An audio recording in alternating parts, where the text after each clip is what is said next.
अगर वैसी स्थिति बिहार में फिर से आती है तो क्या स्थिति राज्य की होगी, इसकी कल्पना की जा सकती है।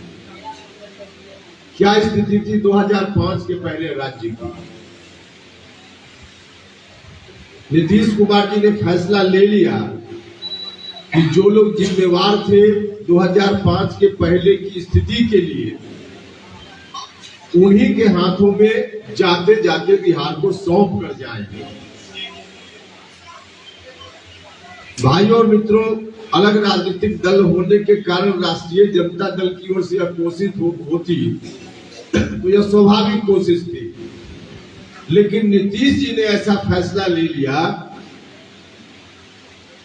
मुझको लगता है कि हिंदुस्तान की यह पहली घटना होगी, लेकिन नीतीश जी ने खुद ही फैसला ले लिया।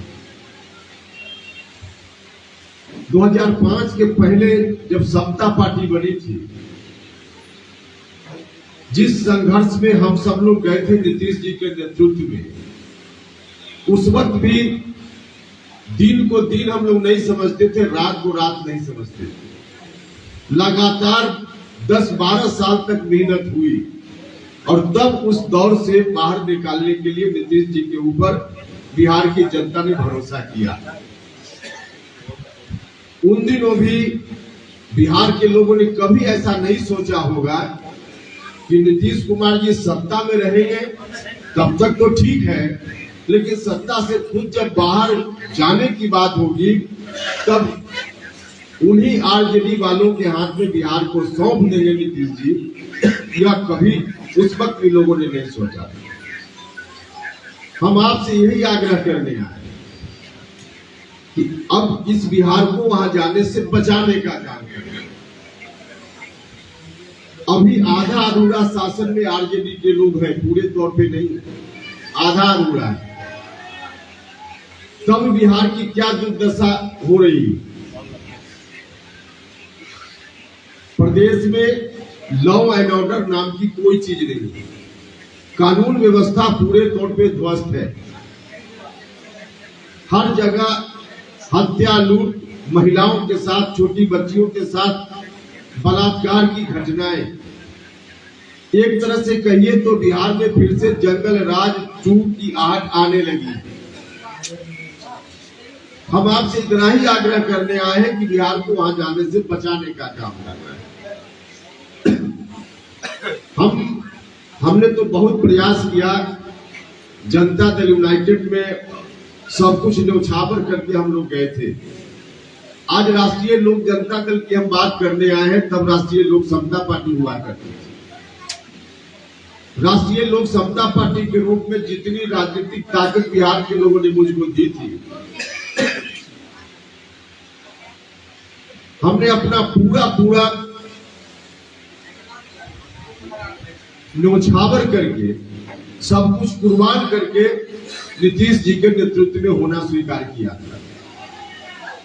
उस वक्त भी मेरे निर्णय की आलोचना कुछ लोगों ने जरूर की थी, लेकिन राजनीतिक कारण था जिस कारण से हम आज आपके बीच राष्ट्रीय लोक जनता दल की बात करने आए हैं। लगभग इसी तरह का कारण उस समय भी दिख रहा था, इसलिए राष्ट्रीय लोक समता पार्टी का विलय हम लोगों ने किया। 2020 का जो विधानसभा चुनाव हुआ, उस चुनाव में एनडीए से अलग, मतलब नीतीश जी उस समय एनडीए में थे, उनसे अलग और महागठबंधन से भी अलग एक तीसरा गठबंधन हम लोगों ने बनाया था। और तीसरा गठबंधन के द्वारा बिहार भर में हम लोग चुनाव लड़े थे। यह ठीक है कि बिहार के सभी जगह हमारे उम्मीदवारों को बहुत अच्छा वोट नहीं मिला, लेकिन लगभग 35 से 40 जगह बिहार में, जिसमें शाहबाद का इलाका, मगध का भी बड़ा इलाका, चंपारण का इलाका, उधर सीतामढ़ी इत्यादि, इन जगहों पे हमारे उम्मीदवार को भी अच्छा वोट मिला। यह ठीक है कि जितना वोट मिला उससे हमारा तो एक उम्मीदवार कहीं नहीं जीत पाया, लेकिन उसका परिणाम हुआ कि जहां जहां हमारे उम्मीदवारों को वोट मिला, वहां नीतीश कुमार जी का उम्मीदवार भी चारों खाने चित हो गया। उन इलाकों में कहीं मगध का पूरा इलाका या शाहबाद का इलाका जिसकी हम चर्चा कर रहे हैं, जहां हमारे उम्मीदवारों को लोगों ने अच्छा वोट दिया, कहीं 30,000, कहीं 40,000, 35,000, वहां नीतीश जी का उम्मीदवार कहीं से नहीं जीत पाया। भाइयों और मित्रों, हम दोनों के बीच जो वोट का डिवीजन हुआ, क्योंकि हमारी भी कोशिश राष्ट्रीय लोक समता पार्टी के माध्यम से तब यही थी कि जो नीतीश कुमार जी का आधार वोट है उसमें ही हम शेयर करें। लोगों ने शेयर जरूर दिया, लेकिन इसका नतीजा हुआ, वोट बंटने का परिणाम हुआ कि नीतीश जी भी कभी 110, 115, 120 जीतते थे, चले आए सीधे 43 पर, और हमारा उम्मीदवार कहीं नहीं जीत पाया।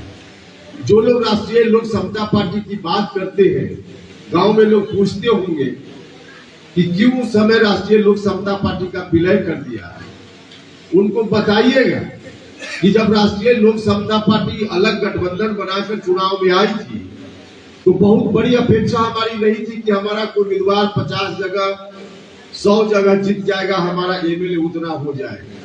लेकिन इतनी तो अपेक्षा बिहार के लोगों से जरूर थी कि कम से कम इतनी ताकत बिहार के लोग जरूर देंगे चुनाव में कि राष्ट्रीय लोक समता पार्टी मजबूती से बिहार की राजनीति में हस्तक्षेप करने की स्थिति में खड़ी हो जाए। और उस समय की स्थिति का जरा आकलन कीजिए, अगर ज्यादा नहीं 5 सीट पर भी राष्ट्रीय लोक समता पार्टी का उम्मीदवार जीत गया होता, 5 एमएलए भी अगर हमारे हो गए होते, तो उसी वक्त पूरे बिहार की राजनीति उपेंद्र कुशवाहा के हाथ में होती कि नहीं होती, पूरे बिहार की राजनीति हमारे हाथ में होती। तो लोगों ने उतनी ताकत नहीं दी, लेकिन जितनी ताकत दी वो डिवीजन हुआ वोट का, उसका परिणाम हुआ कि नीतीश जी भी 43 पर चले आए। और जब नीतीश जी की यह स्थिति बन गई, भाई और मित्रों, यह राजनीतिक स्थिति अपनी जगह, लेकिन तीसरी जगह इसका दुष्प्रभाव भी दिखने लगा। आरजेडी के लोग जिन्होंने कभी सपना देखना भी छोड़ दिया था कि फिर से हम बिहार में सत्ता में आएंगे, हम दोनों लोगों के वोट के डिवीजन के कारण आरजेडी को लगा कि चलो दोनों भाई लड़ रहा है, तब अपने लालटेन को हम बिहार भर में जला लेंगे, मतलब फिर से बिहार में हम सरकार में आ जाएंगे। आरजेडी के लोग फिर से, उनके मन में इस बात के लिए लड्डू फूटने लगा।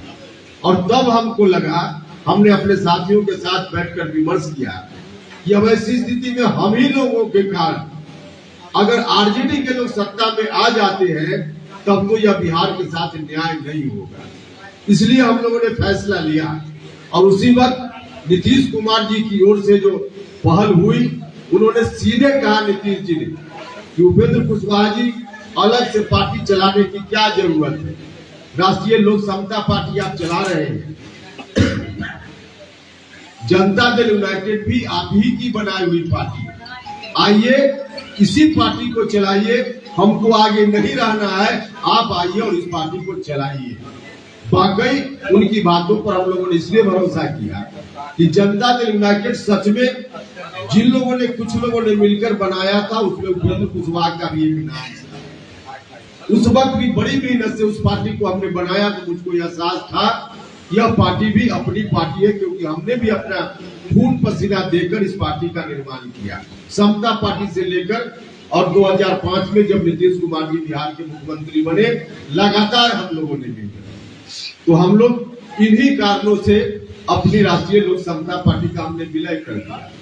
लेकिन जिस वक्त विलय कर रहे थे, जैसा कि हमने कहा कि बिहार के लोग कभी सपना में भी नहीं सोचे होंगे, ठीक उसी तरह से हमने भी कभी सपना में भी नहीं सोचा था कि जिस नीतीश कुमार जी की पूरी राजनीति आरजेडी के विरोध की बुनियाद पर टिकी हुई है, यही नीतीश कुमार जी कभी अपने माथे पर लालटेन रखकर और बिहार में निकल पड़ेंगे, आरजेडी जिंदाबाद करने लगेंगे, यह हमने कभी सपना में भी नहीं सोचा।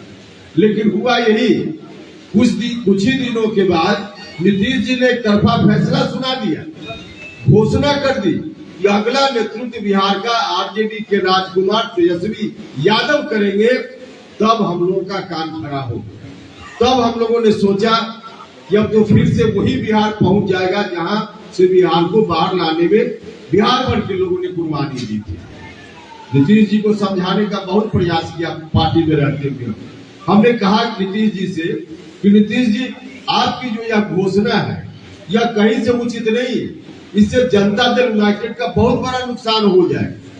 क्योंकि हमने उनको याद दिलाया, समता पार्टी जब बनी थी तो समता पार्टी के प्रारंभिक दिनों में कौन लोग आपके साथ आए थे। या ठीक है कि बाद में चलकर तो समाज के सभी वर्ग के लोगों ने साथ दिया, तो 2005 में मुख्यमंत्री आप बने, लेकिन शुरुआत में जब समता पार्टी लेकर हम लोग निकलते थे 94 में, उस पर कौन बैठने के लिए जगह देता था। बिहार के उस समय जो आतंक का माहौल था बिहार भर में, कोई हम लोगों को बैठने की जगह देता था क्या। हम लोग पूछते थे कि कौन पटेल समुदाय का घर है, कौन कुशवाहा समुदाय का घर है, कौन धानुक समुदाय का घर है, और वहां जाकर के तब नीतीश कुमार जी की बात करते थे और यही लोग बैठने की जगह उस वक्त देते थे। हमने कहा नीतीश जी से, व्यक्तिगत बातचीत हुई, उसने कहा कि उपेंद्र कुशवाहा का चेहरा नहीं पसंद है आपको, कोई बात नहीं है, लेकिन जिन लोगों ने आपको बैठने की जगह दी शुरुआत में, आपकी राजनीति की बुनियाद जो लोग बने, अगर आप की आज की राजनीति समापन की ओर है ऐसा आप खुद ही कह रहे हैं, तो इन्हीं वर्गों में से, धानुक समाज में से किसी को, लौह कुश समाज में से किसी को आप अगला उत्तराधिकारी घोषित कर दीजिए। उपेंद्र कुशवाहा जीवन आपके साथ जिंदाबाद करता रहेगा। लेकिन नीतीश जी ने नहीं इस बात को स्वीकार किया, जिद पर अड़े थे। बाद में चलकर तो उन्होंने सार्वजनिक रूप से कहा भी, 2 आदमी का नाम कहा सार्वजनिक रूप से, एक मुंगेर के ही माननीय सांसद है उनका, और एक विजेंद्र यादव जी माननीय मंत्री है। इन लोगों